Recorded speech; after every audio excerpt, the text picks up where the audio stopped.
So we'll go ahead and get started. In front of you are some blocks. You obviously know what to do with those blocks. So go ahead and do it. All right? So those blocks in front of you, you know what to do with those blocks. So just go ahead and do it. And I'll give you about 4 minutes to go ahead and use those blocks. And 5, 4, 3, 2, 1. And all right. What I'd like for you to do is just kind of peek over at other games, and all right. Not only that, but we had ours going the other way. So what I'd like to ask is, I'd like to ask each table, what was your game, and then what were some of the basic rules of your game. All right. And so we'll start here, and then we'll kind of go around. So what was your game, and what were some of the basic rules of your game? Well, we just did a basic game of Jenga. The rules, we created our tower, and we took turns taking a block out, waiting to see who would be the one because the tower falls. Okay, so you made a basic Jenga game. You built a tower. How was that tower built? Was it 3 by 3? Okay, so it's 3 by 3, and you took blocks out. And you waited to see who would be the one to tumble the tower, what was left of the tower. All right, cool. All right, thank you, thank you. What was your game, and what were some of the basic rules? Ironically, it was the exact same as theirs. Okay, so your game was exactly like theirs. Okay, and so 3 by 3, tower, took blocks out. Okay, all right, cool, cool. How about you? What was your game, and how did you play it? We started out by playing blocks, and Okay. then we ended up playing the same game as they did. So you started out playing blocks, and then you ended up playing the same game as Yeah, they we played. started out building Stonehenge with a couple of pathways and a sculpture. Okay, so you started out with Stonehenge and built some sculptures, okay? And then you moved to building a tower. Yep, 3 by 3, removing one piece and continuing to build it high, trying not to knock it over. Oh, so these guys took the blocks out, but you took the blocks out and put them on top. Is that correct? Oh, yeah. Okay, so they were taking them out to see how they would fall. And so your objective of the game was what? To keep building it higher and not knock it over. Okay, so to keep building it higher and not knock it over. All right. Using one hand. And using one hand only. Yeah. Okay, all right, cool. A lot of rules on that table. Yeah. Tons of rules. All right, we'll take this back table and then we'll come sweep this way. So we all had different goals. As you can see, Dave here, his objective was to go as high as he could, and Don was just trying to be as simplistic as he could, and of course I was trying to be as creative as I could. So being we all had different goals, we just kind of worked on our own project. Okay, so you worked on your own projects, you had different goals, all right. And how were you able to determine who the winner was? We decided afterwards that Dave won because his was the highest, I guess. Okay, all right. So you just, oh, okay. All right, cool. Let's talk about your game. What was your game and what were some of the rules? Just the basic Jenga game, took turns and put the pieces up, tried to get higher each time. Okay, so you took the pieces out, tried to get higher each time. Basic kind of game, sounds like these games over here, is that correct? Yep. All right, cool. Let's talk about your game. We had no desire to take it apart. We kind of worked as a team, just assembling the blocks and putting them together, and talked about cairns and inuksuks as we did it. Oh, okay, cool. So you talked about architecture and that kind of stuff as you built them. Piling up rocks. Yeah. Cool. Let's come back here and then we'll finish. I did the solid 3 by 3 construction and Okay. chose not to take it down because I didn't want it to fall. Okay, so the two of you decided not to, because you didn't want it to fall or you didn't want to break the construct. Okay, cool. Yes, sir. How about you folks? We built ours 5 by 5 with the basic rules of Jenga Okay. by restacking them on top. Okay, so 5 by 5. Now, it looks a little bit different than some of these other games that started out pretty similar. What do you think are some of the differences in terms of how you stack them?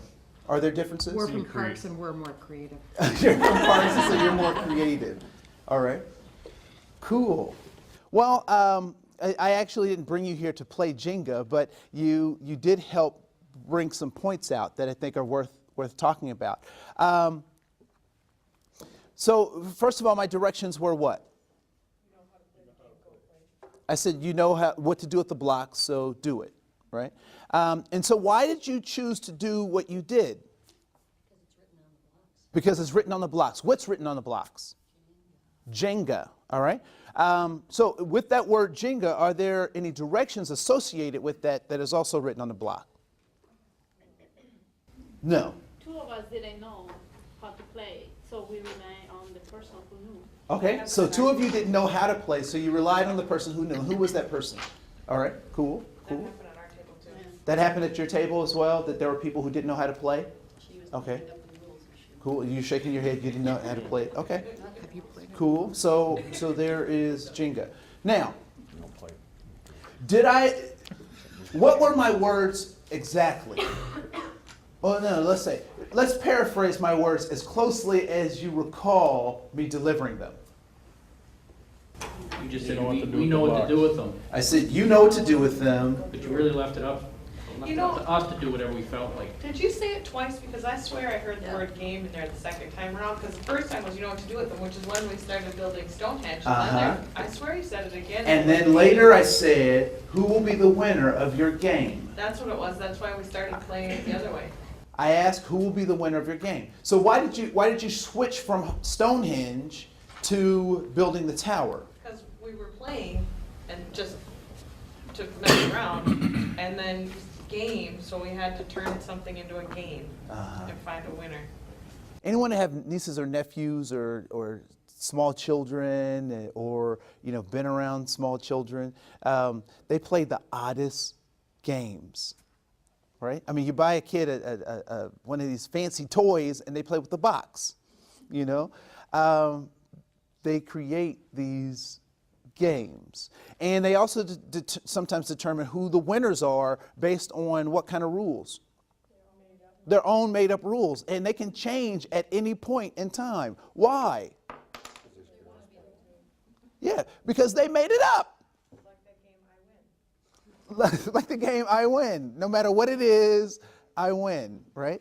Kind of like life, but that's a whole nother thing. So why do you think a lot of times, because it's really interesting, because I will have a standout group like you guys who just do something totally creative. But why do you think most people end up creating the Jenga game in its kind of traditional way that it's presented? Because that's what you know. Because it's printed on the block, all right? And so So the fact that it's printed on the block is important if what? If you know what it means. If you know what it means, right? So if you know what Jenga means, then that becomes important. And so do you believe that you have followed by, does Milton Bradley, the producer of this, have specific definitive rules about how to play Jenga? Yes, right? So you can probably read those directions on the box and understand exactly what's supposed to happen. Did any of you follow those rules to the letter? She said we did. Are you sure? No, I guess I can't say that I've read the rules that I recall. Okay, all right. Did anyone hear sirens as you were playing?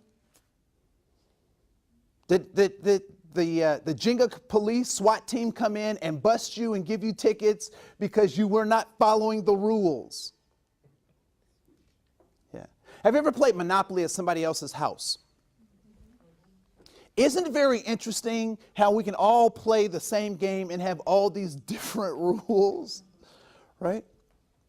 So a lot of times what typically happens is that we end up conforming to what we think we should be doing as opposed to actually doing what we feel is right or feeling what is within our power to do. And so what I want to encourage you today is that sometimes the caves that we're talking about is this sense of conformity.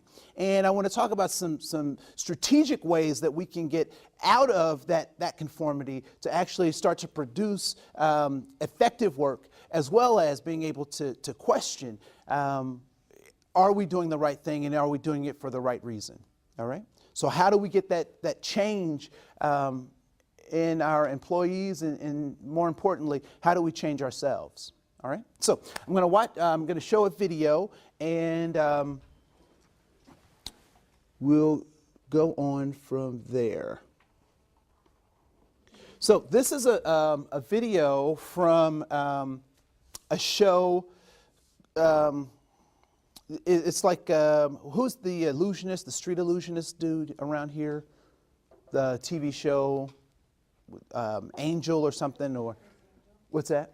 Chris Angel. So he's a British version of Chris Angel, and in this video he reenacts an experiment, and I don't want to talk too much about it. We'll see it, and then we'll talk about it. So, yes, Chris Angel.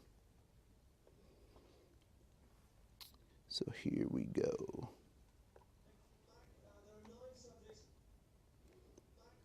Let me make sure I turn up the volume.